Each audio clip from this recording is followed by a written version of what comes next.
2005년도 노무현 정부 당시에 민관공동위원회를 구성을 해가지고 일본군 위안부, 살인, 한인, 조선인 원폭 피해자 문제 등 3개 항에 대해서만 일본 정부의 법적 책임이 남아있다, 이렇게 결론을 내렸고, 징용, 징병 피해자 문제는 그 당시에 이제 법적 책임이 없다는 식으로 결론을 냈습니다.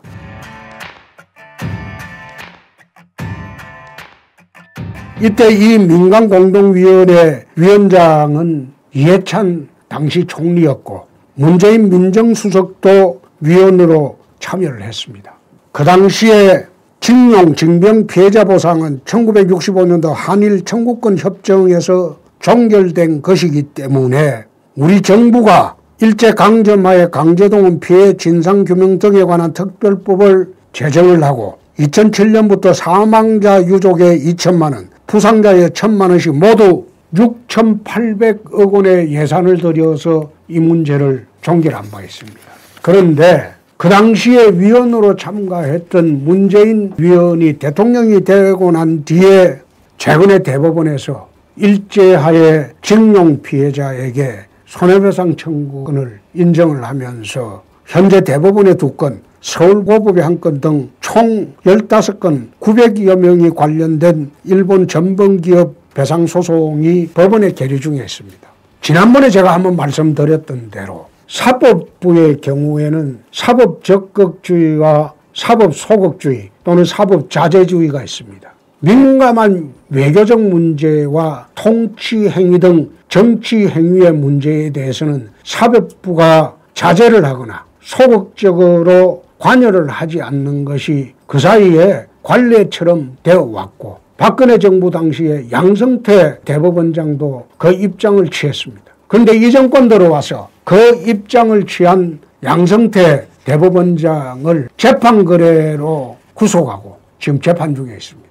민감한 외교적인 문제, 통치행위, 정치행위도 앞으로 사법부가 법률적 재단을 하고 또 사법심판을 하겠다는 그 뜻을 명확히 한 것이 최근에 일제징용에 대한 대법원 판결입니다. 그러면 이렇게 되면 그 당시 노무현 정부 2기에 해당되는 문재인 정권이, 문재인 대통령이 그 당시에 일제징용 문제는 끝났다고 선언한 2005년도 민관공동위원회, 또 징용 피해에 대한 특별법까지 만들어서 우리 정부가 6,800억 원을 지급한 이것은 또 어떻게 국민 여러분 받아들일 수가 있습니까? 저희 아버님도 일제징용 갔다가 구사일생으로 살아나온 적이 있다고 했습니다. 이 문제를 제대로 풀려면 한일 간의 과거사 문제는 이제는 더 이상 나는 거론하지 말자, 그 이야기를 내 수차례 했습니다. 스페인과 무어족이 700년 전쟁을 해도 지금 그걸 문제 삼지 않습니다. 스웨덴이 노르웨이를 100년을 식민 지배해도 그걸 지금 문제 삼지 않습니다. 2차 대전 당시에 중일전쟁으로 수천만의 중국인이 피해를 입었고 남경 대학살로 30만 명이 일거에 일본군에 의해서 학살이 돼도 중국이 그걸 문제 삼아가지고 일본과 외교 문제로 비하가 되지 않고 있습니다.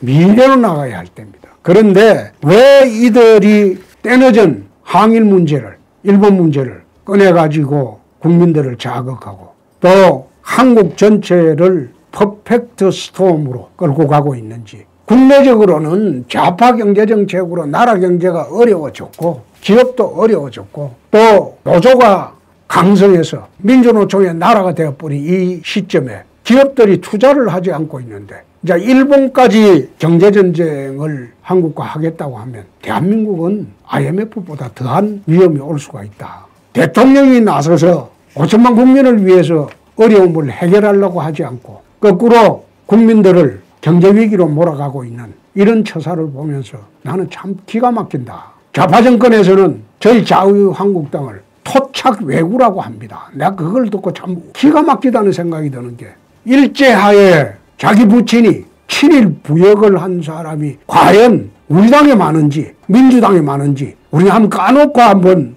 국민 대토론회를 한번 해봅시다. 일제하에 금융조합 서기했거나 농협에 일제 공출하는 데 앞장섰거나 헌병 보조원했거나 자기 받았거나 순사했거나 그 한 사람 부친이 민주당에 많은지 우리 당에 많은지 한번 지금 까놓고 한번 토론해 봅시다. 나는 토착 외구 운운하는 말을 듣고 내가 깜짝 놀랐어요. 일제하에 친일 잔재 청산하려면 그러한 아버지를 둔 좌파 정부의 고위직들부터 아버지부터 청산하라고 하세요. 그래서 이런 식으로 국민들을 어려움으로 끌고 가서는 안 된다. 거듭 말하지만은 우리가 70년 동안 평화와 변혁을 이루게 된 그런 배경은 한미일 자유주의 동맹에 있습니다.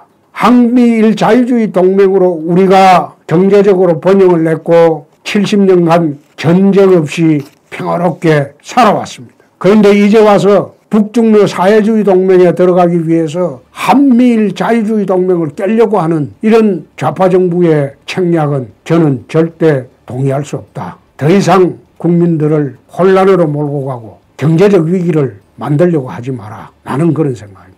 지금 우리 사회에 친일 분자가 어디 있습니까? 지금 우리 사회에 토착 외구가 어디 있습니까?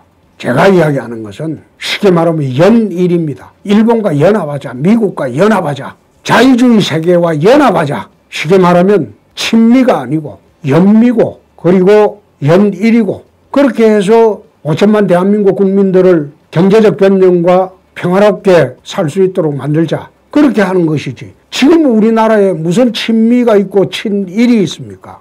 친일이 있다면 좌파 정권 실세들의 아버지가 옛날에 그 부친들이 옛날에 친일한 겁니다.